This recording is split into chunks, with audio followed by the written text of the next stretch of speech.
Hey everyone, welcome back. In this video, I'm going to walk you through Linux file descriptors.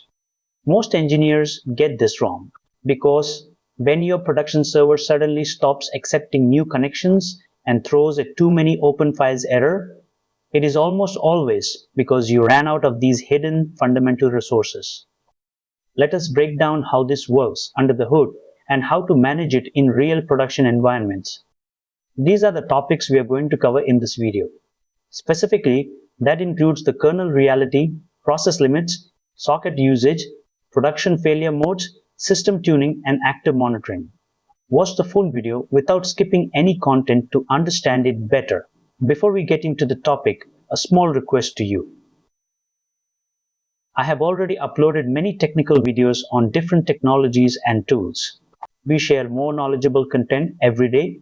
So if you are interested in learning and want to improve your skills, make sure you have subscribed to our channel and joined our WhatsApp community. The join link is available in the description or scan the QR code shown on the screen. Let us get started.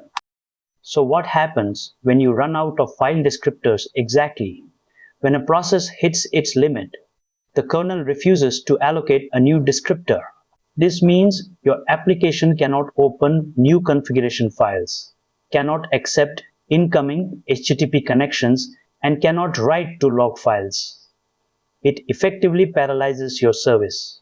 In a high-traffic e-commerce platform, this results in immediate service unavailability even if your CPU and memory are fine. This is a silent killer because your metrics might show low resource usage while your app is effectively dead. So what is a file descriptor exactly? It is a non-negative integer that acts as a handler to an open file or resource in the kernel. Think of it like a code check ticket at a theater. The code check attendant represents the kernel, and the ticket is your descriptor. You do not need to know where the code is stored or how it is managed. You simply present the ticket, and the kernel gives you access to the resource. Every open file, pipe, socket, or device is indexed by these integers in a process-specific table. Now that we understand the concept, let us look at the architecture. Every Linux process maintains a table of file descriptors. When a process opens a resource, the kernel assigns the lowest available integer to it. Standard streams start with 0 for standard input, 1 for standard output, and 2 for standard error. All other resources, like network sockets or log files, get subsequent integers in that table.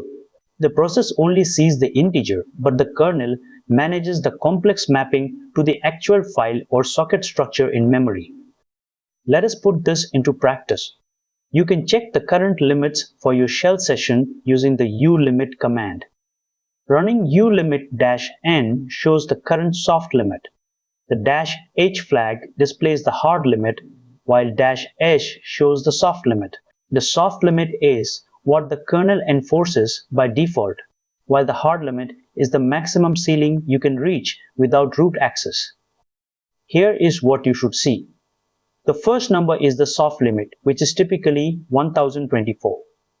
The second is the hard limit, often 4096. If your application attempts to open more than 1024 files, it will crash. This is exactly why tuning these values is vital for production services. Now let us move to monitoring. You can use lsof, which stands for list open files, to audit what a process is doing. The -p flag followed by your process ID targets a specific application. Piping this to word count gives you the total number of open descriptors. This is the first command you should run when your service starts acting slow or throwing I/O errors. The output shows exactly what is holding your descriptors. Notice the FB column, which shows the integer and the mode. The type column tells you if it is a regular file, a character device, or an IPv4 network socket. If you see hundreds of lines for a single socket, your application might be leaking connections. This is exactly where you identify the root cause. Building on what we just saw, here is how you tune these limits permanently. You edit the security limits configuration file. The asterisk applies these rules to all users. we set both the hard and soft limits to 65,535. This is a standard production configuration for high-traffic web servers. After saving this, you must restart your application for the changes to take effect. So what does this mean in practice? A live video streaming platform serving 10,000 concurrent streams experienced a total system freeze. Their load balancer was exhausting file descriptors because every client connection remained open as a socket, and the application was not correctly closing them after the stream ended. By increasing the system-wide limit and fixing the socket leak, they restored stability. This is a classic case where the OS limit was not the only problem. The application logic had to be corrected as well. Let us talk about the mistakes I see most often. First, neglecting the system-wide file max limit. If your kernel limit is lower than your user limit, you will still crash.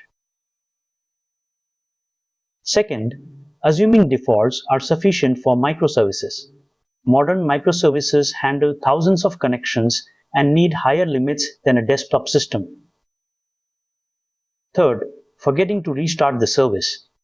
Config changes in the security limits file do not apply to already running processes. You have to restart the service to load the new values. Now here is when you should actually tune these. Tune when your application handles over 500 concurrent network sockets. Tune when you see the error message indicating too many open files in your logs. But do not tune these to infinity. Every file descriptor consumes kernel memory. If you set it to billions, you risk running out of RAM on your kernel space, which is much worse than a simple process crash.